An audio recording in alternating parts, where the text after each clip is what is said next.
नमस्कार साथियों।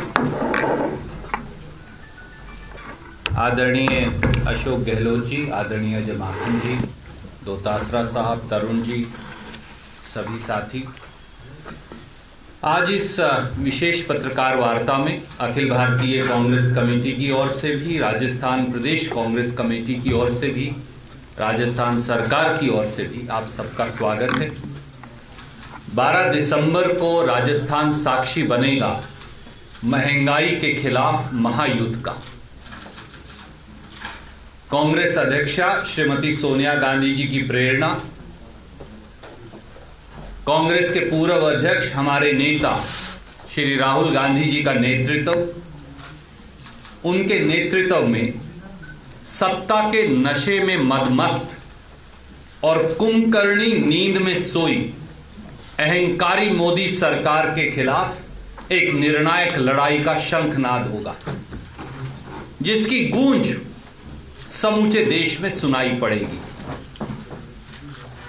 दिल्ली की डरी हुई मोदी सरकार ने कांग्रेस की महंगाई हटाओ रैली की अनुमति रद्द कर दी, मगर उसे नहीं मालूम कि राजस्थान की मिट्टी में शौर्य है, राजस्थान की मिट्टी में खुददारी है, और जब जब राजस्थान की वीर भूमि की माटी को माथे पर लगाकर किसी भी जंग का शंखनाद किया गया है तो अहंकार तानाशाह परास्त हुए हैं, और यही होगा। अगर महंगाई की पर्याय बनी मोदी सरकार का नाम लो तो दो प्रतिध्वनि सुनती हैं, एक महंगाई और एक बेरोजगारी। मोदी सरकार ने देश के लोगों पर दोहरा प्रहार किया है। एक तरफ रोजी रोटी के अवसर छीन लिए तो दूसरी तरफ देश को महंगाई की आग में झोंक दिया।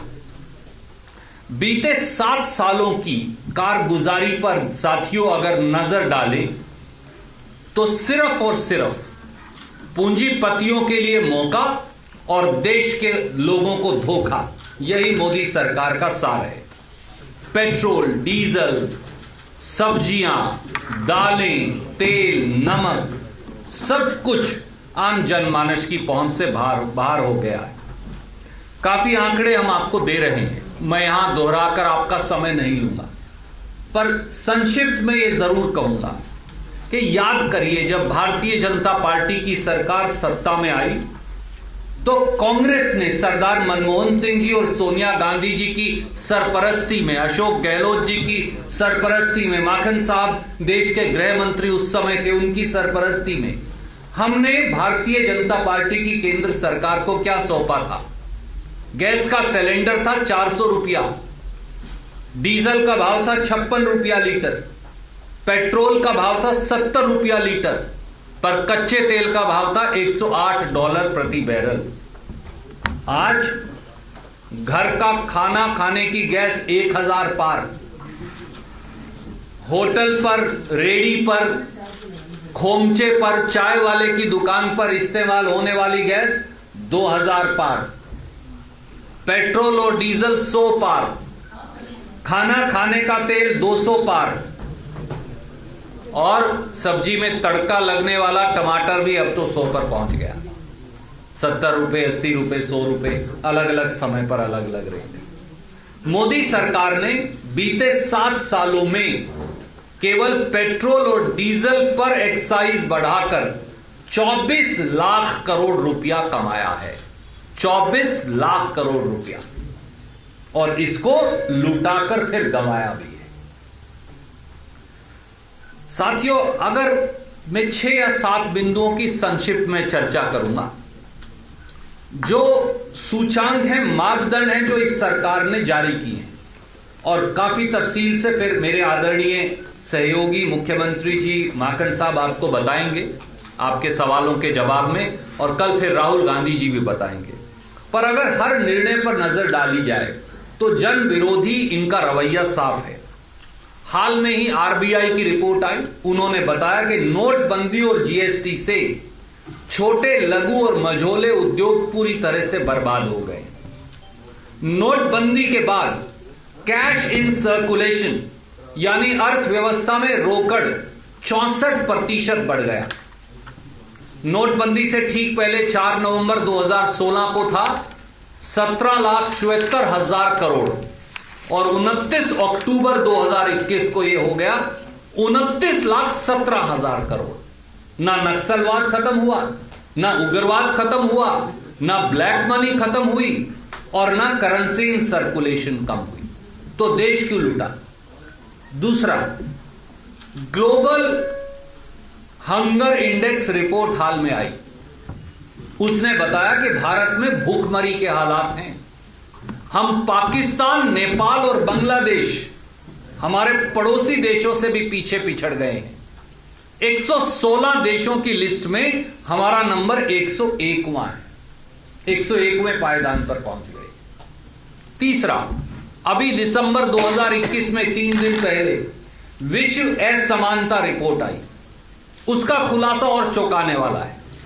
इस रिपोर्ट के मुताबिक हिंदुस्तान के 10% धन्ना सेठों के पास हिंदुस्तान की 57% आय और पैसा है और हिंदुस्तान के 50% गरीब और मध्यम वर्ग लोगों के पास केवल 10% पैसा।